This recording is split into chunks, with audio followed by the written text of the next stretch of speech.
تو اللہ کی رحمت سے نظر آ رہی ہے، اللہ تعالیٰ کی رحمت ان کے ساتھ۔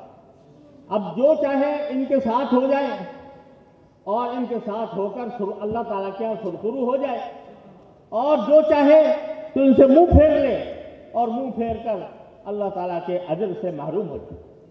لہذا آج کے اجتماع کا مقصد یہ ہے کہ ہم یہاں سے یہ عزم لے کر اٹھیں کہ ہم اپنے اپنے علاقوں میں، اپنے اپنی مسجدوں میں، اپنے اپنے زیر اثر لوگوں میں یہ بات پیدا کریں گے کہ آج اس تاریخی لمحے پر اگر مسلمانوں نے حماس کا ساتھ نہ دیا تو یاد رکھیں اسرائیل ایک ایسا اژدہا ہے جو سارے ملکوں کو لپیٹ لے گا۔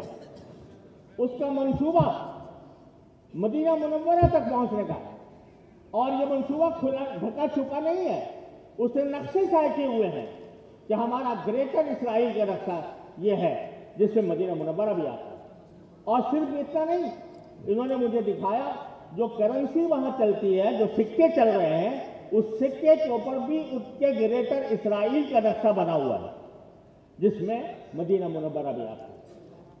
اور اگر آج یہ مجاہد، یہ سرفروش، یہ جانباز اگر کامیاب خدا نہ کرے نہیں ہوتے اور اسرائیل کامیاب ہو جاتا ہے تو پھر کسی کی خیر نہیں ہے، پورے علاقے میں کسی کی خیر نہیں ہے۔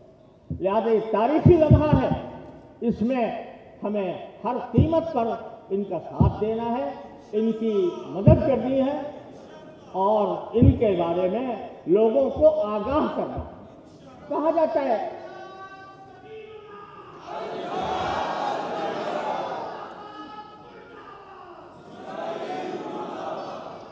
حماس کہا جاتا ہے کہ ایک دہشت گرد گروپ ہے، العیاذ باللہ۔ یہ وہ گروپ ہے کہ جس کو تیار کیا احمد یاسین جیسے شخصوں نے، اور یہ سیاسی اعتبار سے بھی ایک سیاسی جماعت ہے جو بھاری الیکشن میں بھاری اکثریت کے ساتھ کامیاب ہوئی تھی، لیکن جب یہ بھاری اکثریت سے کامیاب ہو گئی تو جمہوریت کے دعوے دار انہوں نے کہا جی ہمیں ان کی حکومت منظور نہیں، جیسے مصر میں ہوا تھا۔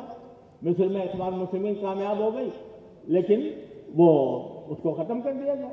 الجزائر میں ہوا، الجزائر میں اسلامی قوت کامیاب ہو گئی، انہوں نے کہا یہ جمہوریت کے خلاف ہے، اس کو رد کر دیا۔ اسی طرح حماس بھی انتخابات میں کامیاب ہوئی، بھاری اکثریت سے ہوئی، اور اس کے نتیجے میں انہوں نے کہا کہ اس کے بجائے ایک کٹپتلی حکومت قائم کر دی جس کے پاس کوئی اختیار نہیں ہے، کوئی فیصلہ وہ اسرائیل کے بغیر نہیں کر سکتا۔ لیکن ان لوگوں کا جہاد جاری رہا اور جاری ہے، اور اللہ تعالیٰ کی رحمت سے امید ہے کہ انشاءاللہ اللہ تعالیٰ ان کو اپنی فتح و نصرت سے نوازیں گے۔ لہذا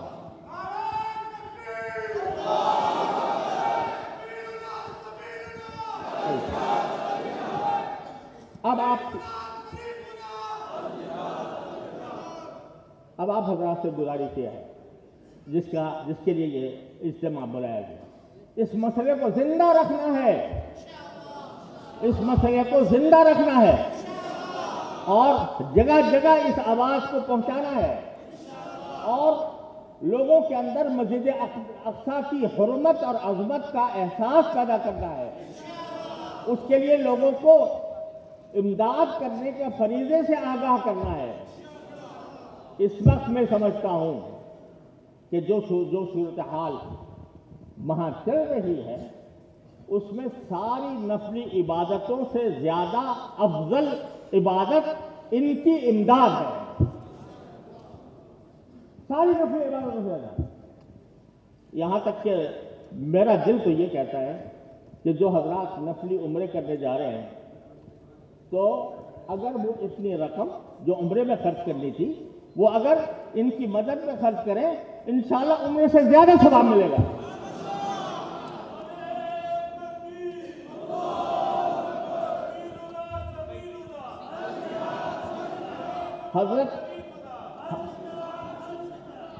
حضرت عبداللہ بن مبارک رحمۃ اللہ علیہ جیسا عظیم محدث، مفسر اور اتنے بڑے امام ہر سال حج کیا کرتے تھے، لیکن ایک مرتبہ حج کو جا رہے تھے تو راستے میں دیکھا کہ ایک بچہ وہ کوڑے دان سے ایک بری ہوئی مرغی اٹھا کے لے جا رہا ہے.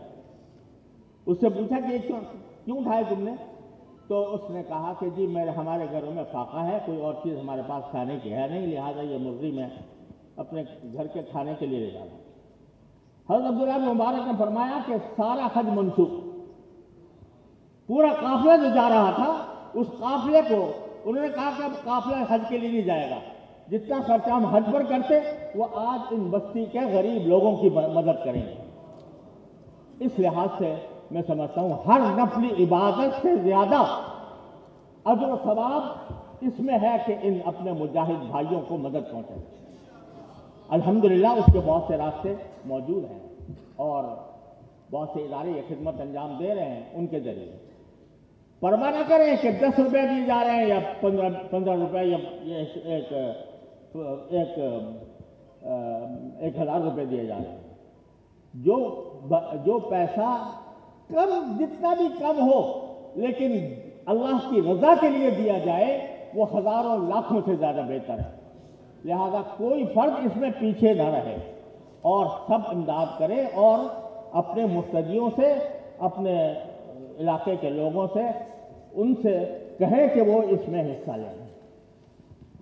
اور پھر آخری بات یہ بھائی کہ ہمارا سب سے بڑا ہتھیار دعا ہے. اللہ تبارک الحمدللہ قنوت نازلہ ہمارے ہاں بہت سی مساجد میں، شاید سب میں ہو رہی ہے، اس کو جاری رکھنا چاہیے. البتہ شاید یہ بہتر ہو واللہ عالم کہ 1 مہینہ مسلسل کریں اور پھر تھوڑا سا وقفہ کر دیں، پھر 1 مہینہ کر دیں.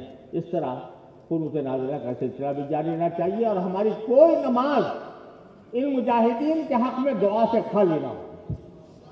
اللہ تبارک و تعالیٰ سب کچھ کرنے والے ہیں، انہی کے حق، انہی کے ہاتھ میں سارے فیصلے ہیں. انشاءاللہ یہ دعائیں رائے گاہ نہیں جائیں گی. اللہ تبارک و تعالیٰ ہم سب کی توفیق عطا فرمائے.